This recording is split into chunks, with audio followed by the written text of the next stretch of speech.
Technology's 2012 Outstanding Leadership Award.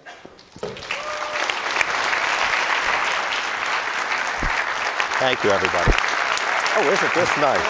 Thank you. Thank you. Thank you. Oh, beautiful. Thank you. Beautiful. Thank you. Thank you. Thank you, everybody. I appreciate that. Wonderful. Thank you. Thank you. Thanks. God, you guys are great. Thank you, everybody. Wow, what a wonderful audience. I said to Catherine, thank you, Catherine, for your very, very kind words. It's great to join all of you in this room. But I said to Catherine, what a great buzz out there. And she says, oh, they're energized. I said, well, that's good to see. We need energy built into the system. We need to insert it into thoughtfulness that is so required right now in our democracy.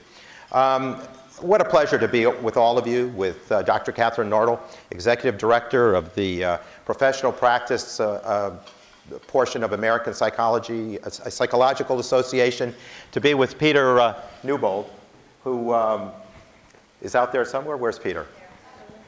Peter, thank you. A great friend who, as Director of the Congressional and Political Affairs Group, is a good advisor and has reached out in other ways to be of great assistance. We thank you. Dr. Norman Anderson, thank you for reminding everyone to watch us eat.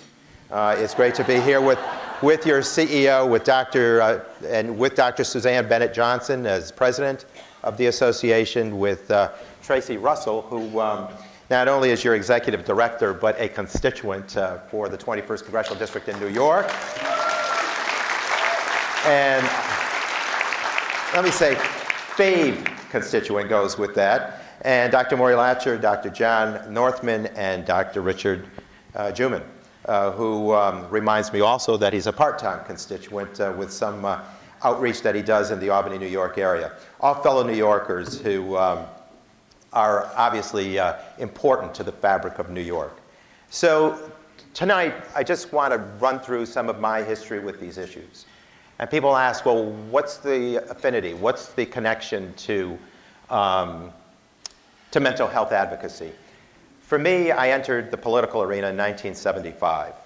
And ever since then, have been championing the cause of the voiceless or the weak-voiced, and have said that I came in that way, and if I choose or get told to leave, I hope it's on the same measurement, that I was a person who was battling for those who are the weakest voiced in our society, to be there for the underdog, and to see this sea of talent in this room.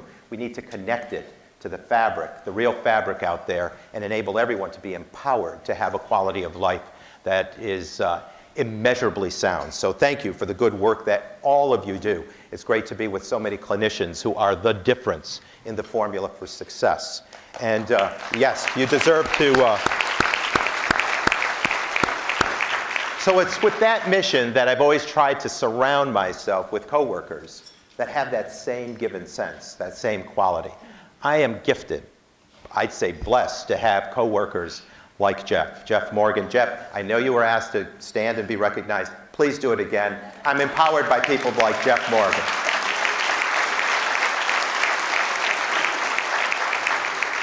But to Timothy's Law, because I have that propensity to want to make a difference in the fabric of individuals, I had been asked to perhaps look at this issue of parity in New York State because it infected someone that I knew well, a little leaguer named Timothy O'Clair, who I met countless times on the baseball diamond at the opening games of the Little League seasons. And he was like any little kid out there, cute as a button to begin with, but also he had dreams, I'm going to assume, like all of our children should have. All children should dream. But certainly, Timothy was one of those that had great energy and great love for baseball. And I found that he was triply diagnosed. And it came to my attention by his parents after he had completed suicide that we began to work in his name to get mental health parity done. And it was a long battle. It took some 8 years to get this measure done. But as soon as we inserted Timothy as the focus, we were able to move things along. And so I assumed in the very outset, as I took on this mission, that it would take investment from me in the learning curve, investment in time that I could allot the issue and must allot the issue. What I never calculated was the emotion, the emotional impact that I should have prepared myself for. And I'll talk about that later into my comments. But suffice it to say, we got it over the finish line, and there is no greater advocacy group than those of the mental health community. Resilient, determined, thoughtful, frankful, and certainly out there when no one else was burning candles at midnight. We'd be leaving session, and there was the mental health advocacy crowd. You lit candles against the darkness. I'll never forget it. My favorite constituency group. So thank you for all that you have done. You know, I have to move this along because I'm allotted 20 minutes and I'm not good with time. You know better than I, 1 in 5 of us struggles, suffers, lives with mental illness, mental health disorders, perhaps chemical abuse. That's a staggering statistic. It tells me we should be more invested in mental health policy. It tells me each of us knows someone close at hand that is enduring. So that's important. But then it also tells me that somehow we have got to address this situation because far too many hurt. And so as we go forward, I think it's important for us to take the progress we've made and really make certain that it's implemented in the way it's meant.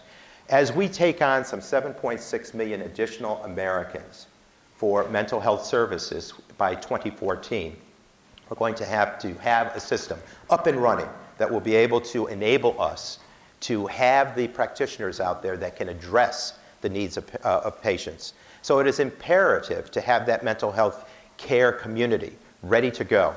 And I find it so inexcusable that Congress would have avoided taking action on the 5% reimbursement